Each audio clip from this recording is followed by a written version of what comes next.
About 13,500 students, faculty, staff, visitors, and family step onto the South Dakota State University campus each day.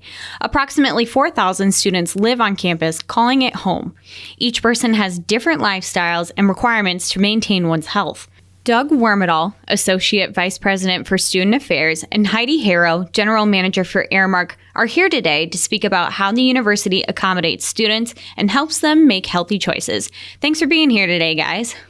I know in the last couple of years, the university has made a lot of strides looking to accommodate everyone's needs and to try to make campus healthier overall as a whole. How did these conversations start? Well, the university has sponsored for a long time, more than 20 years, a group called the University Food Service Advisory Committee. And that group meets twice each month throughout the school year. So that's where a lot of these ideas get started, and students sit on that group along with faculty and staff as well. And so these conversations are really just a product of listening in those formal meetings about what students want. And for some time now, students have been saying, it really kind of started with labeling. We want to know what's, in the food relative to carbohydrates and sodium and cholesterol and those sorts of things, or total calories. And then we just kind of started thinking about what else can we do. Meanwhile, in Aramark, they actually had a formal program that they were wanting to roll out as students have demanded healthier and healthier food options. So maybe you want to talk about that. Aramark has a Healthy for Life platform, and just recently they've collaborated with the American Heart Association to kind of really target what healthy living means and healthy living for the rest of your life means. So we have made a commitment to do some things by the year 2020, and some of those things are reduce some of the calorie intake that is in food that we prepare. We also have increased fruits and vegetables and whole grains into our food. Another thing that we're doing really is a plant-forward type menu, so that there's quite a bit of fruits and vegetables on your plate when you do choose the right things. I know there are probably some more specific changes that have been made to the food that Aramark serves. What are some of those specific changes that have been made to accommodate people's dietary needs?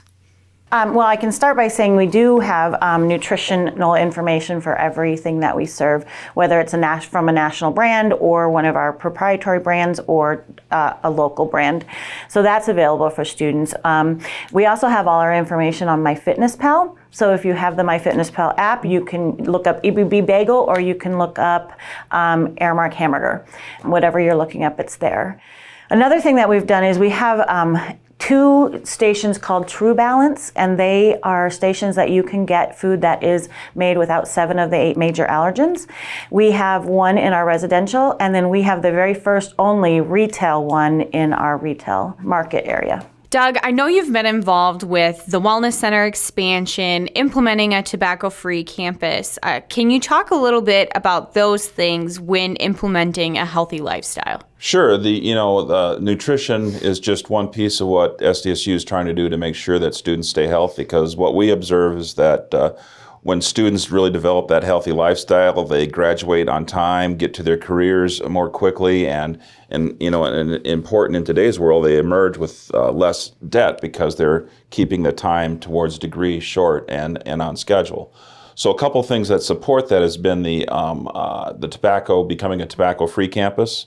All the stats on this suggest that not only are you more productive and healthy, but that's the reality of the work environment you'll go to after a degree. So we felt like our campus environment should reflect that. When we say tobacco-free, so that includes the vaping, chewing tobacco, pipes, all those sorts of things. And we're not making a choice for the student's whole life, but we are trying to help them understand what the realistic professional work expectations are after their degree work.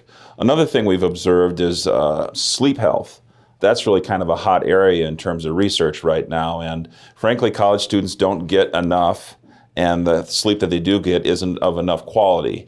And so we've had some national experts in from the University of St. Thomas in Minnesota twice each of the last 2 years, and they've done special sessions with athletes and talk about how sleep impacts athletic performance. But they've also done general sessions with the students at large and how it affects academic performance. And frankly, the lack of sleep kind of aggregates and starts to affect personal relationships and even stress management. So it's been a huge area. And we still have that survey going on right now. So students can take the sleep survey at any time, and then they can use that as a diagnostic when they go in to see a counselor or go in to see somebody in our student health center. Another thing that we've been doing and that students have supported, historically, about 10 years ago, our wellness center original construction came up out of the ground, and that was a student-led initiative at that time when they kind of voted in additional general activity fee to support that facility. And even when we built it, the day we opened it, we knew we were undersized for the demand. And so 10 years into the quote new wellness center, we've doubled the size of that facility with 2 additional basketball courts, more free weight space, more studio space for the Zumba and spinning and cardio classes. We finally got to the racquetball spaces that students had asked for in 2008, and also the outdoor program center. So cross-country skiing, kayaking, canoeing, fishing, tenting, camping gear, all that stuff is available to students. And again, what we see with that new space with the Wellness Center in general is that those connections that students make when they're on intramural teams or when they recreate together in terms of a camping weekend or a rock climbing weekend, those connections really do make a difference in the quality of life a student has and help support their experience on the way to getting a degree. So with all of these changes that have been made, what is some feedback that you guys have received from it? We've seen a great amount of feedback. Our popular locations, continue to be some of those healthier options, and we continue to provide them great feedback on the True Balance station. You don't have to have an allergen to eat there. It is a really good, nice, clean meal. So it's been accepted really well. Traffic through the new wellness centers through the roof. Participation in intramurals is at an all-time high, as you can imagine, with the kind of winter that we're coming out of. The chance to get to a rec center and go walking or do swim some laps or even indoor soccer has kind of gone through the roof. So it's been a really nice addition to campus life.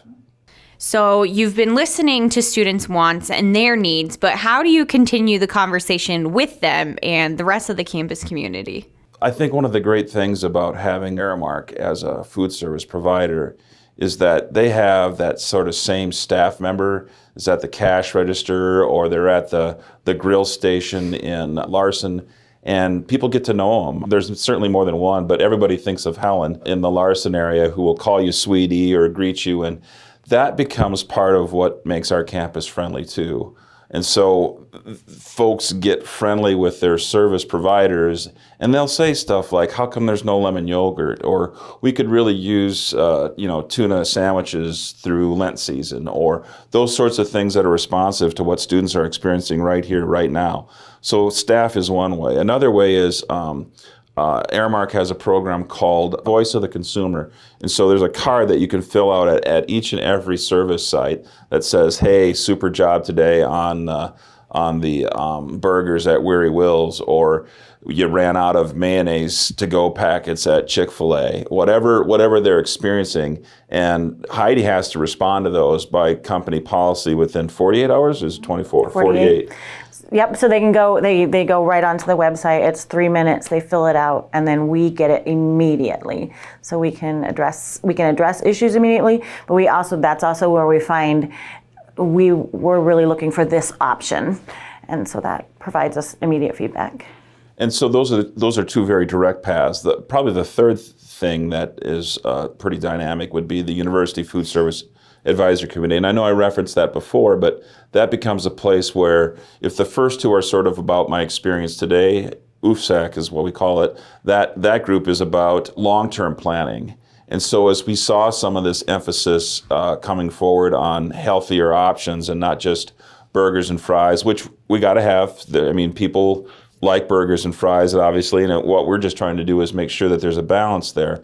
Another thing that's going to result this year, two really exciting things, is there's a brand new full-scale Starbucks coming to campus, and that's the result of planning from that group and dialogues from that group where the students said, yeah, we like our cute Starbucks in the Union, but what this campus really needs is a full-scale one. And so full menu, year-round operation, and that'll employ more than 30 students. The other thing we're doing is we're going to do a remodel on our Einstein's bagel facility in the student union. And that is, if I get this right or wrong, just correct me, but that's the #1 Einstein's performing site in terms of gross revenue produced on any campus in the country. In Aramark campuses. In Aramark campuses, thank you. We've done all that with one cash register. And that's why we get some of these lines and so this year we're going to address that, and we'll have 3 points of sale and a remodeled sort of point of service facility that will help us manage that traffic. Topingo was an innovation that grew out of that Food Service Advisory Committee. Topingo is basically a mobile ordering platform. So while you're in that last 5 minutes of algebra class in Rotunda D, you can punch into your cell phone, hey, I'd like to get really almost any menu item on campus from any service site. So I'd like a Chick-fil-A classic chicken sandwich with a lemonade and whatever else.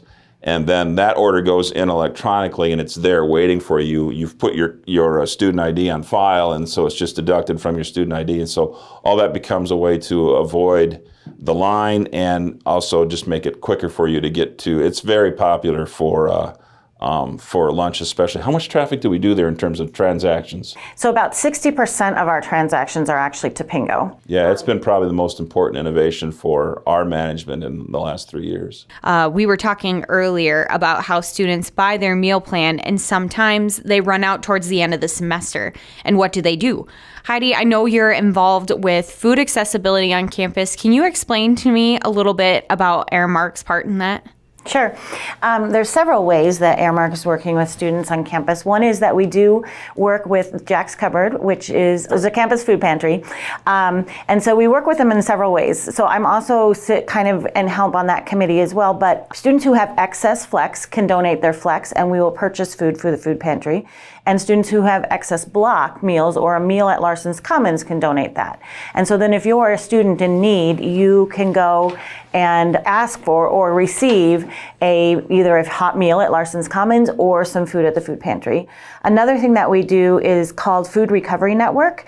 And so we work with a student committee, and if we have extra food at a catering event, or sometimes it's overproduced at Larson's Commons, then we will text the Food Recovery Network.